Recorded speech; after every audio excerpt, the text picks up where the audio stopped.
অনেক সময় আমরা এটা দেখে থাকি যে আগামী প্রজন্ম সেই কাজটি করে যেটা তার পূর্ববর্তী প্রজন্ম করে গেছেন। একটা উদাহরণ দিই। তাহলে দেখুন, একদিকে আছে মাতা পিতা যারা আজীবন সংঘর্ষ করেছেন ধন অর্জন করার জন্য। তারপর তারই সন্তান তার সাথেই লড়াই করে তার থেকে সমস্ত সম্পত্তি ছিনিয়ে নিল। তারপরে যত সময় অতিবাহিত হয় সেই সন্তানের সাথেও সেই একই ক্রিয়া ঘটতে থাকে। তার সন্তান তার সমস্ত সম্পত্তি ছিনিয়ে নেয়। তাহলে এমন কি সঞ্চয় করবেন যা পরবর্তী প্রজন্মকে দিয়ে যেতে পারেন সেই বিষয়ে ভাবুন। ভেবে দেখুন, এই যে ধন সঞ্চয় আপনি করছেন এর আসলে লাভ কি? অবশ্যই আবশ্যক, কিন্তু এটাই কি শুধু সবথেকে গুরুত্বপূর্ণ বিষয় যেখানে আপনি জানেন যে আপনি এই সম্পত্তি ভোগ করতে পারবেন না, কারণ এই সমস্ত সম্পত্তি আপনাকে পরবর্তী প্রজন্মের হাতে সঁপে দিতে হবে। তাহলে ধন সঞ্চয় করুন, কিন্তু এমন একটা সম্পত্তি কেন সঞ্চয় করা উচিত নয় যার উপভোগও আপনি করতে পারবেন, পরবর্তী প্রজন্মকেও দিয়ে যেতে পারবেন, আর মতভেদও হবে না। এমন সম্পত্তি আছে, আর এই সম্পত্তি হলো প্রেম। যদি আপনার মনে কোনো কিছু সঞ্চয় করার বাসনা জেগে ওঠে, তাহলে প্রেম সঞ্চয় করুন। সেটা পরবর্তী প্রজন্মও পাবে এবং সেই প্রজন্ম ভবিষ্যতে ভালোবাসা ছড়াতে থাকবে। আর তখন এই মন সুপ্রসন্ন হয়ে বলবে, রাধা রাধা। মানুষ ভাবেন যে ধন অর্জন করা হলো অত্যন্ত গুরুত্বপূর্ণ। তিনি আজীবন ধন অর্জন করতে থাকেন, ধন অর্জন করার চেষ্টা করতে থাকেন। সে যাই হয়ে যাক না কেন, পরিশ্রম করতে থাকেন। স্বাস্থ্যের দিকে নজর দেন না, না উচিত সময় খাবার খান, না উচিত সময় ঘুমোতে যান, না পর্যাপ্ত সময় পর্যন্ত ঘুমন, কিছুই না। ধন অর্জন করতেই থাকেন, করতেই থাকেন। আর কিছু সময় পরে যখন তিনি অসংখ্য ধন লাভ করে ফেলেন, তখন তার সাথে ওনার শরীরে অনেক রোগ বাসা বাঁধে। এইসব রোগের উপচার করতে করতে সেই সমস্ত ধন যা উনি অর্জন করেছেন তা তিনি ব্যয় করে ফেলেন। শেষ পর্যন্ত কি হয়? আমরা যেভাবে এসেছি ঠিক সেইভাবেই ফিরে যাই, ধন এখানেই থেকে যায়। দেখুন, একটা অত্যন্ত গুরুত্বপূর্ণ কথা রয়েছে যে আপনার বোঝা উচিত। এই যে ধন, তার ব্যবহার করুন জীবনকে আরো ভালো করে তোলার জন্য। ধনের সদ্ব্যবহার করা উচিত, এমন যেন না হয় এই ধন আপনাকে ভোগ করে ফেলে। এই জীবনকে নিশ্চিত রূপে আরো শ্রেষ্ঠ করে তুলুন। কিন্তু এই ধন অর্জন করার এই প্রক্রিয়াতে নিজের সারা জীবনকে নষ্ট করে ফেলবেন না। এই জীবন উপভোগ করতে শিখুন, আর আমার সাথে ভালোবেসে বলুন, রাধা রাধা। কথায় আছে, অন্ধকারে প্রদীপ প্রজ্বলিত করলে চতুর্দিক আলোকিত হয়। কিন্তু যদি এই প্রদীপ আমি সূর্যের আলোর সম্মুখে সকালবেলায় প্রজ্বলিত করে রেখে দিই, তাহলে কি হবে? আপনি বলবেন যে এটা করে তো কোনো লাভই হলো না। সূর্যের প্রকাশের সামনে এই প্রদীপ আসলে কিছুই নয়। এবার এই চিন্তা ভাবনা প্রত্যেক দিন করতে হবে, আর একটা অমূল্য শিক্ষা পেতে হবে। মনে করুন যে আপনি মহাপুরুষের সামনে বসে আছেন, কোনো মহাজ্ঞানীর সামনে। তাহলে সেই ব্যক্তির সামনে নিজের জ্ঞানের প্রদীপ প্রজ্বলিত করবেন না, নীরব থাকুন, আর সেই ব্যক্তির সূর্যের প্রকাশের মতো জ্ঞান প্রাপ্ত করুন। যতটা পারবেন জ্ঞান লাভ করুন। যদি এমন কোনো সময়, এমন কোনো স্থানে আপনি আছেন যেখানে চতুর্দিক অন্ধকার, কারোর কাছেই জ্ঞান নেই, সেখানে নিজের জ্ঞানের প্রদীপ প্রজ্বলিত করুন। এমন করলে দুদিক থেকেই আপনার লাভ হবে। আপনার জ্ঞান প্রাপ্তিও হবে, আর জ্ঞানের সঠিক প্রয়োগও করতে পারবেন। আর এই মন প্রসন্ন হয়ে বলবে, রাধা রাধা। মানুষের মধ্যে একটা বিচিত্র প্রবৃত্তি থাকে, অন্য সকলের বিষয়ে, তাদের জীবনের বিষয়ে, তাদের ব্যক্তিত্বের বিষয়ে, তাদের ভবিষ্যতের বিষয়ে অনুমান করা। এটা হলো অনুচিত। কারোর অতীতকালকে দেখে লোকে ভবিষ্যৎ বলে দিতে পারেন, বর্তমানকে দেখে ভবিষ্যতের বিষয়ে অনুমান করে ফেলেন। উদাহরণ দিতে হলে বলবো, কোনো দাসকে দেখুন, ওকে দেখে লোকে বলে যে ওর ভবিষ্যৎ সেটাই হতে পারে, অনুমান করে ফেলেন। আর এই রাজাকে দেখুন, উনি তো কত সুখী হবেন, উনি তো জগতের সব থেকে অধিক সুখী মানুষ, কত সুখ সুবিধা আছে ওনার কাছে, ধারণা করে ফেলেন। তবে সত্য তো এটাই যে কারোর ব্যক্তিত্বের বিষয়ে, তাদের ভবিষ্যতের বিষয়ে আপনি পূর্ণ সত্য কখনোই বলতে পারবেন না, শুধু অনুমান করতে পারবেন। আর এই অনুমান করে সত্যি কোনো লাভ হয় না, কারণ এই কাল সেটা হলো অত্যন্ত শক্তিশালী। কালো থেকে কালোতর কয়লাকেও হিরেতে পরিণত করতে পারে, অনেক বড় বড় রাজাকেও বিদূষক বানিয়ে ফেলতে পারে এক মুহূর্তেই। তাহলে আপনি অনুমান করে কি লাভ? কি পেলেন অনুমান করে? সেই জন্য কারোর বিষয়ে কোনো অনুমান করবেন না, তার ভবিষ্যতের বিষয়ে অনুমান করতে যাবেন না, কারোর বিষয়ে কোনো ধারণা করে নেবেন না। কিছু করতে হলে ভালোবাসুন, সবার মধ্যে ভালোবাসা ছড়ান, সবার মধ্যে ধন্যাত্মক ভাব ছড়ান। এই মন প্রসন্ন হয়ে বলবে রাধা রাধা। কেউ বলে জীবন খুব ক্ষণস্থায়ী, কেউ বলে জীবন হলো একটা সুন্দর স্বপ্নের মতো, আবার কেউ বলবে জীবন হলো এক কঠোর সত্য। কিন্তু জীবন আসলে কি? জীবন হলো আপনারই প্রতিবিম্ব, একটা দর্পণ। অর্থাৎ আপনি জীবনকে সেইভাবেই পাবেন যেরকম আপনি নিজেকে প্রতিপন্ন করবেন। যদি আপনি দর্পণের দিকে তাকিয়ে হাসেন, তাহলে আপনি সামনে হাসি মুখী দেখতে পাবেন।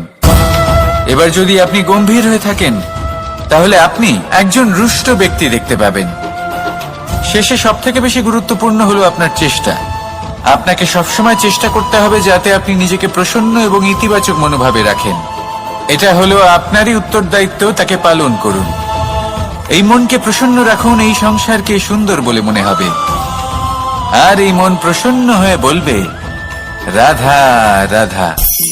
মানুষের একটি সমস্যা আছে, যে মানুষ সাফল্যকে মাপতে থাকেন, লক্ষ্যপ্রাপ্তিকে মাপতে থাকেন এবং তার তুলনা করতে থাকেন, যে ও এত কিছু পেল আর আমি পেলাম না, ওর কাছে এত কিছু আছে কিন্তু আমার কাছে নেই। এই তুলনা করার জন্য ওনারা দুঃখী হয়ে পড়েন, নিরাশ হয়ে পড়েন। তাই আমি একটা প্রশ্ন করছি যে এটা কি উচিত? এই সংসারে আপনি কি নিয়ে তুলনা করবেন, যেখানে সূর্যদেব চন্দ্রমা দুজনেই আছেন, দুজনেই হলেন বিশেষ, দুজনেই নিজ নিজ সময়ে উদিত হন। এদের মধ্যে একজন না থাকলে তাহলে আমাদের জীবন কঠিন হয়ে পড়বে।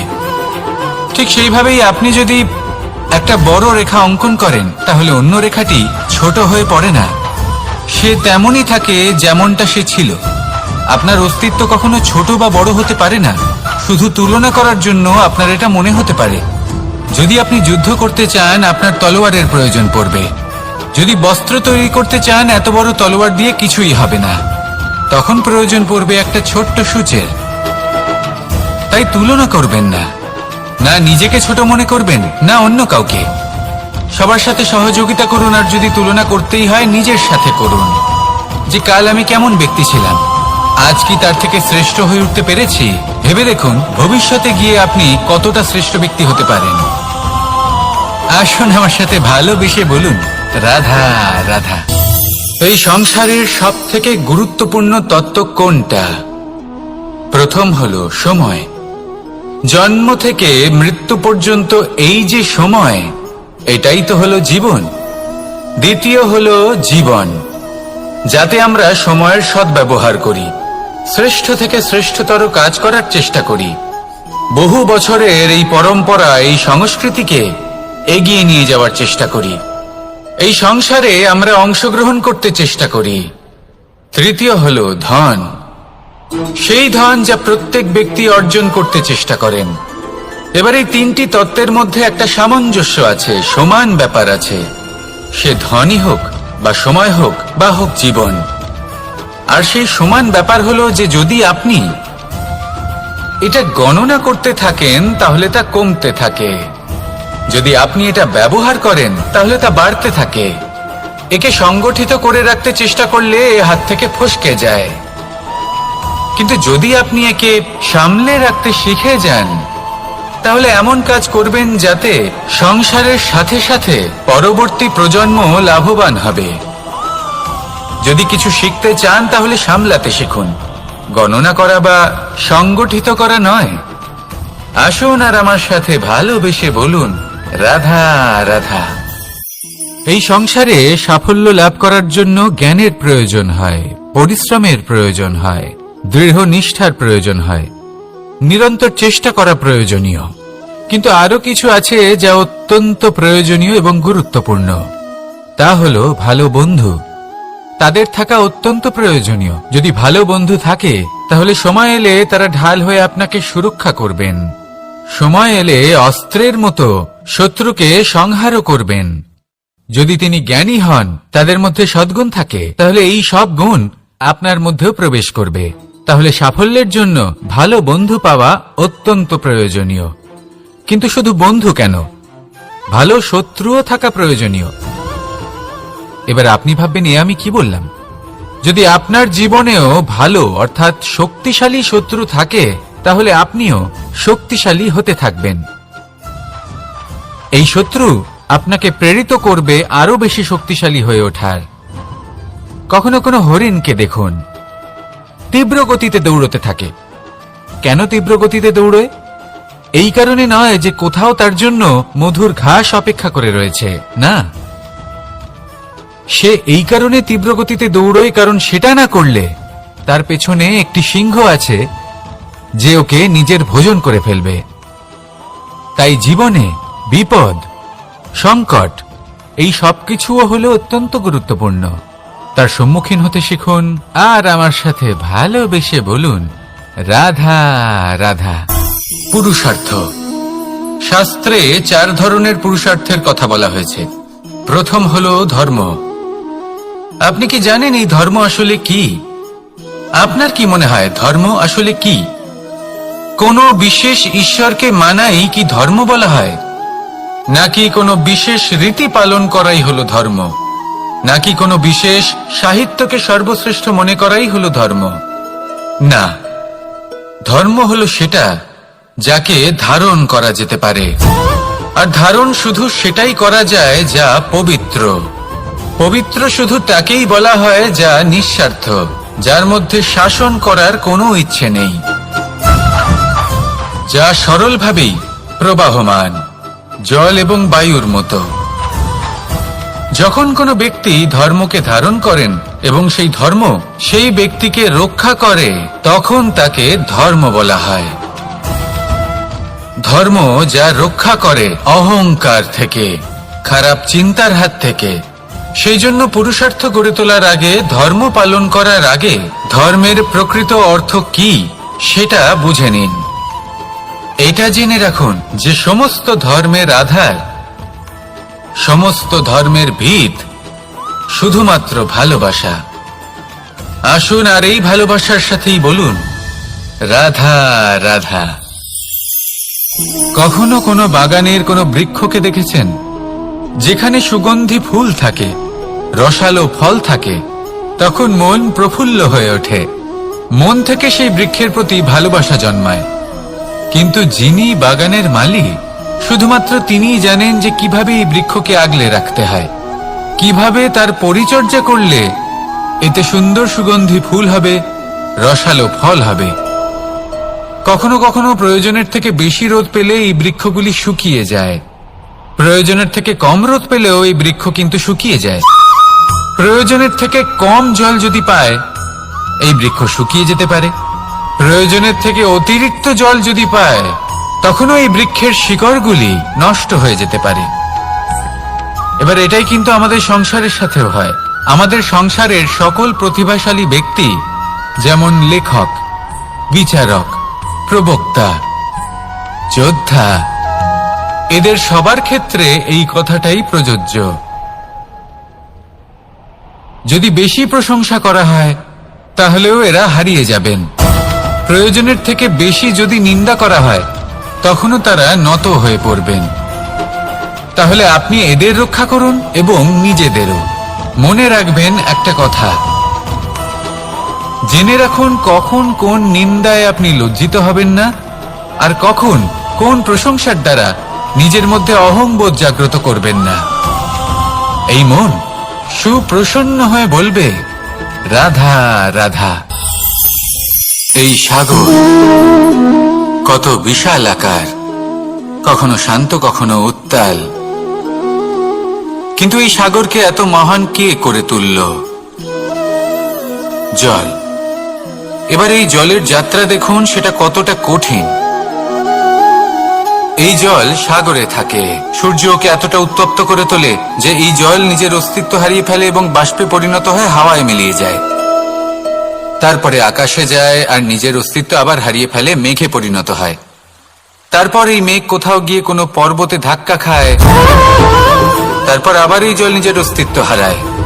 তারপরে বর্ষার রূপ ধারণ করে তা বর্ষিত হয়, বা কোনো পর্বতের চূড়ায় তার শিখরে বরফের রূপ ধারণ করে।